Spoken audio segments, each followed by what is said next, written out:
I never thought the day would start with the sound of steel being torn apart. You know that sharp, unnatural grind that makes your skin crawl? It wasn't even 6 a.m. yet, and I was halfway through a cup of black coffee when it hit me. Something was wrong. Real wrong. That sound wasn't just machinery. It was destruction. I jumped into my ATV, still wearing my flannel and farm boots, and tore down the gravel road toward Milner Creek. Took me maybe 4 minutes. By the time I got there, my heart dropped straight through my boots. The bridge of me grandfather's bridge was gone, reduced to splinters and twisted steel. What had stood for over 70 years was now a pile of wreckage dumped carelessly along the creek like yesterday's trash. An excavator sat in the mud like it had just finished chewing its last bite.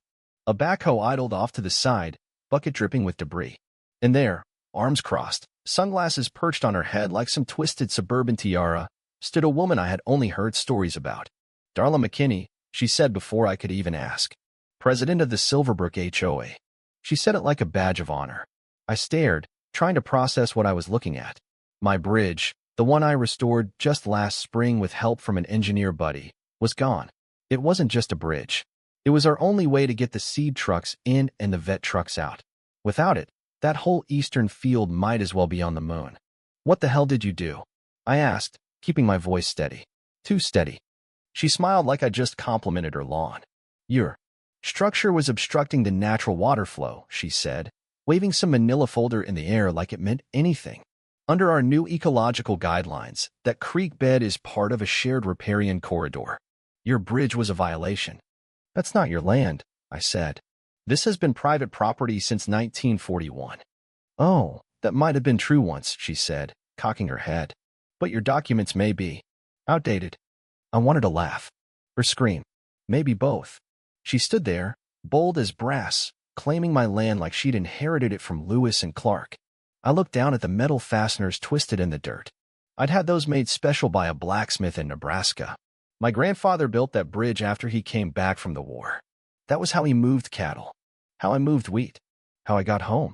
Gone. Just like that. I pulled out my phone. Started recording. You're trespassing, I said. This is felony destruction of private infrastructure. She shrugged. Your structure didn't have a permit.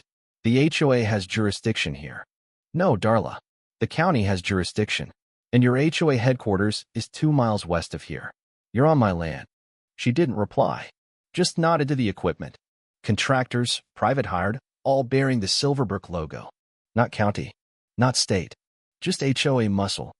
That's when I realized this wasn't a mistake. It was a hit. An HOA hit job.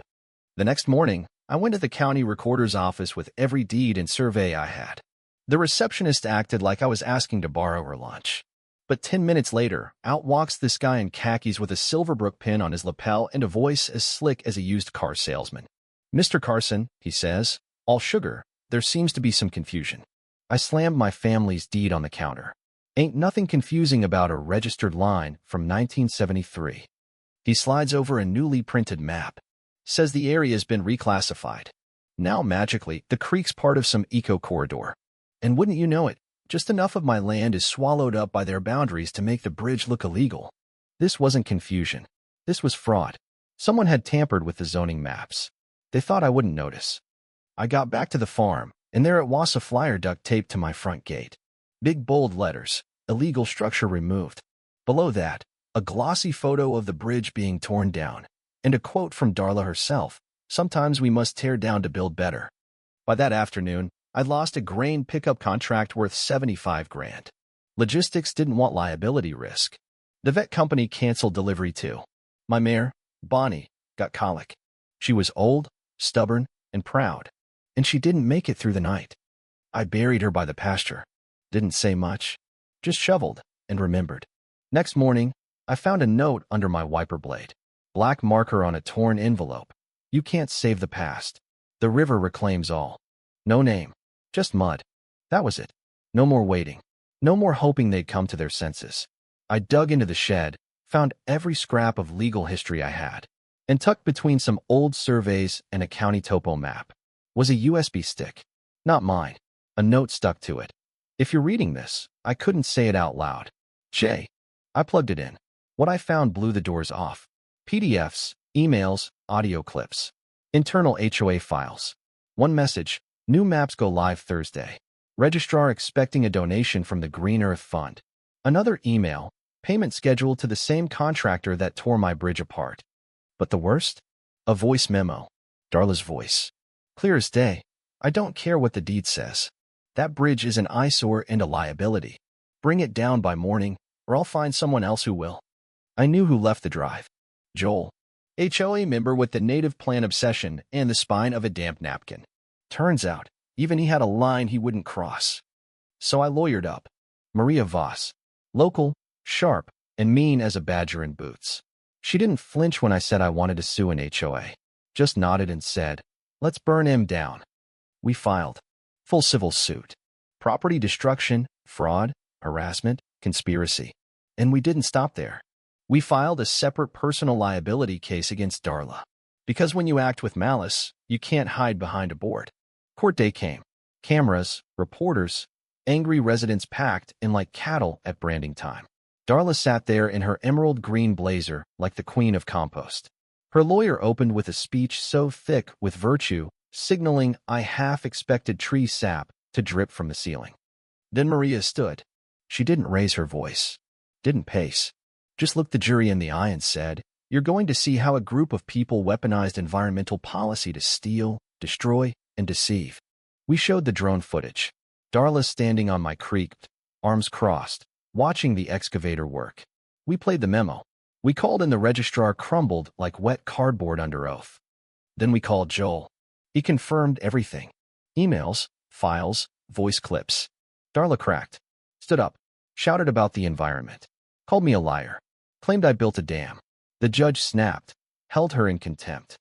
The verdict came fast. We won. On every count. HOA fined $760,000. Darla arrested. Registrar fired. Contractor sued. 2 weeks later, I bought Darla's house at auction. Tore it down. Quietly. Planted alfalfa over the lot. Now my horses graze where her hot tub used to be. We rebuilt the bridge stronger. Steel core, concrete supports, security gates on both ends. You don't cross it unless I say so. We even had a barbecue under that bridge come spring. Folks came from 3 towns over. Someone brought a fiddle. Joel showed up with pickled eggs and a 6-pack. And right by the eastern gate, we put up a sign. This bridge wasn't built from concrete. It was built from principle. Sometimes, justice needs a court. Sometimes, it just needs a guy with a stubborn streak and a stack of old deeds. And sometimes, it just takes a bridge. Now I want to hear from you. Have you ever had to fight for what was yours? Have you ever dealt with an HOA that crossed the line? Drop a comment, share your story, and don't forget to hit like if you think private property still means something in this country.